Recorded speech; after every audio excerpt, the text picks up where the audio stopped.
Angeles. Chilly these days. iHeartRadio, Fox Sports Radio, and FS1. Joy Taylor is joining me today. You know, my colors even match the OKC uniform. Yeah, Joy. So do yours. Yeah, kind of. We coordinate a little bit. It's sweater weather, Colin. It is. I'm surprised you don't have a sweater on. I know my family's all sick.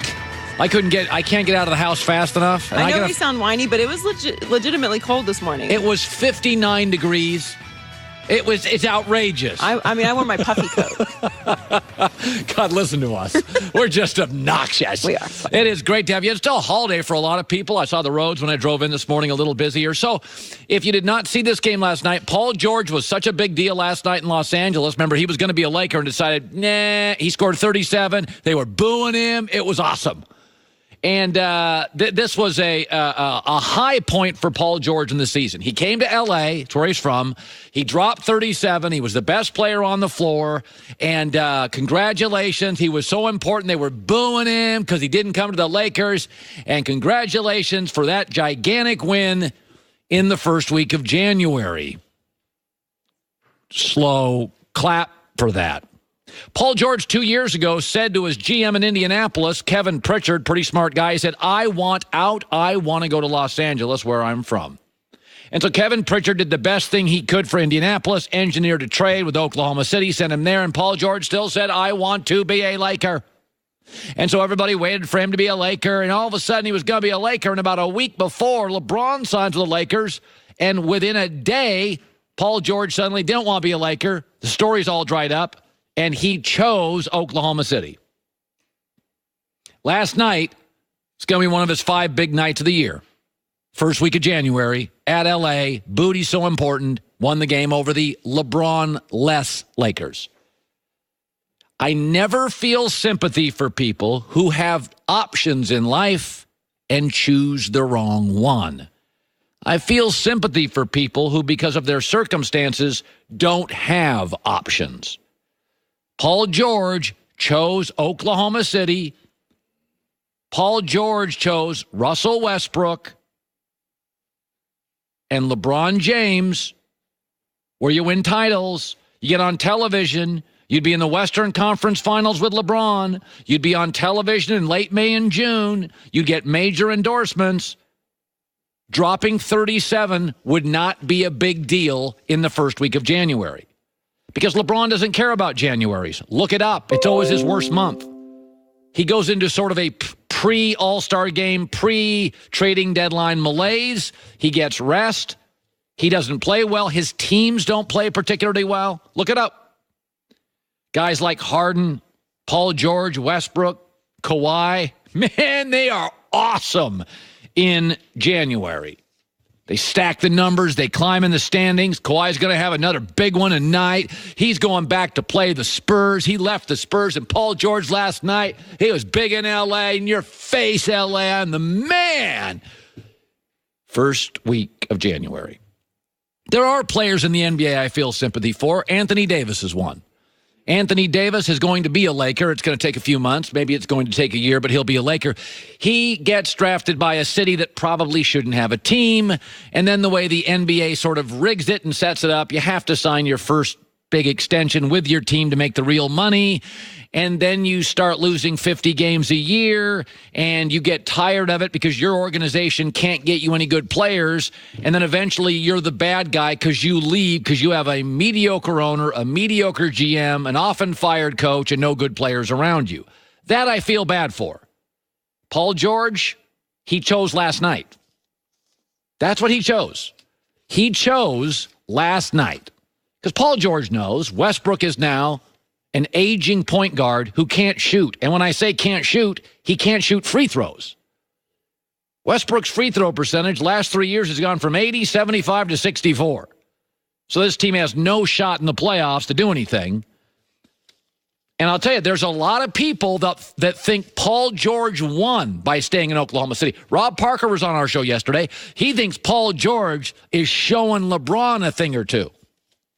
So when he decided that, okay, he wasn't coming, LeBron comes to L.A., he's from Palmdale, not that far from here, right? He decides, okay, he could come back. If they had him right now, they would be viable right now this year to have a shot in the Western Conference right now. He's the king killer.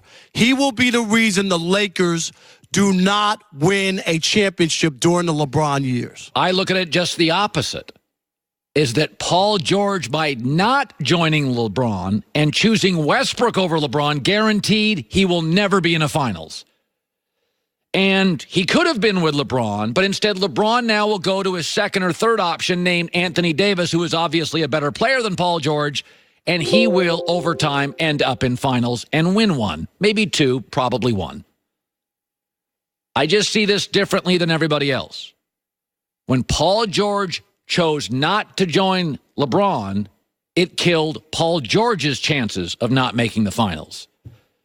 It just forced Magic and LeBron to go to option two.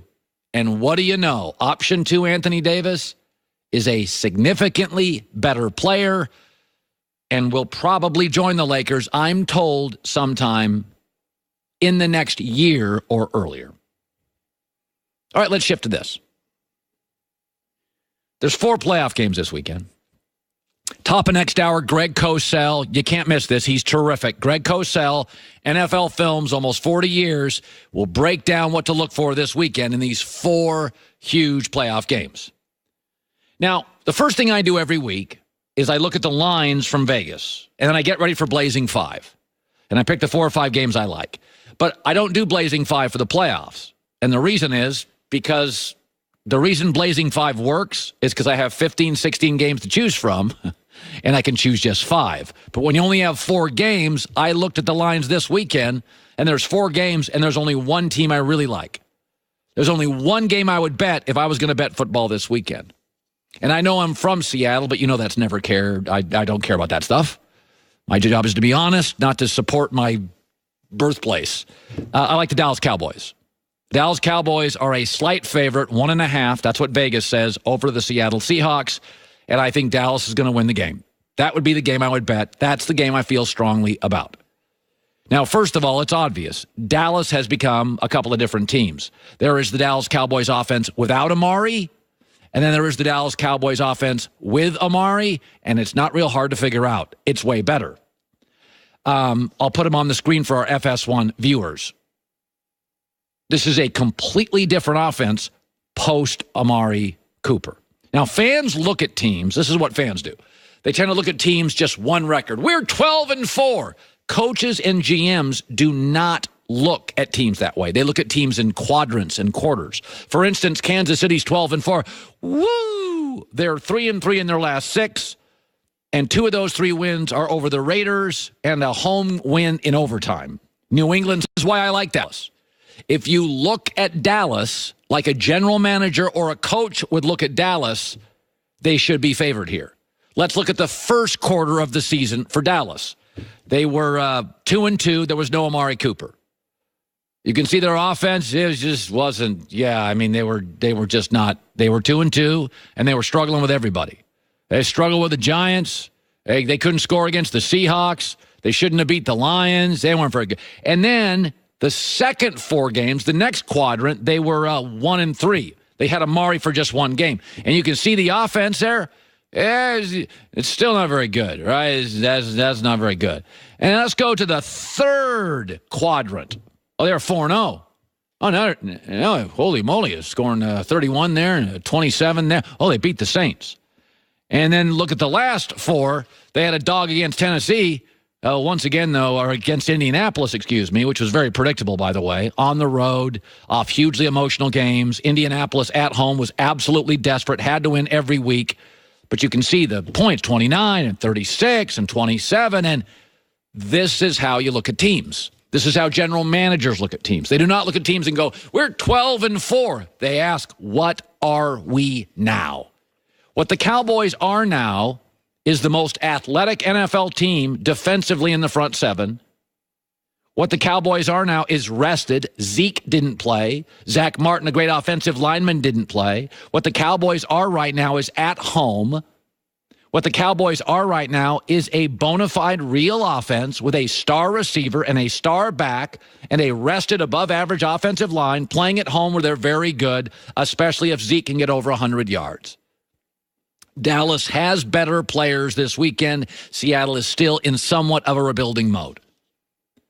So there's 4 games this weekend, and they're all coin flips, and I don't feel strongly about any of them. I mean, I think the Colts will win. I think the Chargers second time around will win. But Dallas over Seattle, that one I like. Not doing a Blazing 5 this week. That one I like. Dallas over Seattle by about a touchdown. 45 minutes from now, Greg Cosell, NFL Films over 3 decades, has the kind of information, whether you play fantasy, whether you bet, or whether you just love football, that is, you have to have it. There's no other way around it. You have to have it. Coming up next, Michael Jordan, 10 years ago, was asked who the greatest player was. He went, shucks, I don't know. And LeBron James last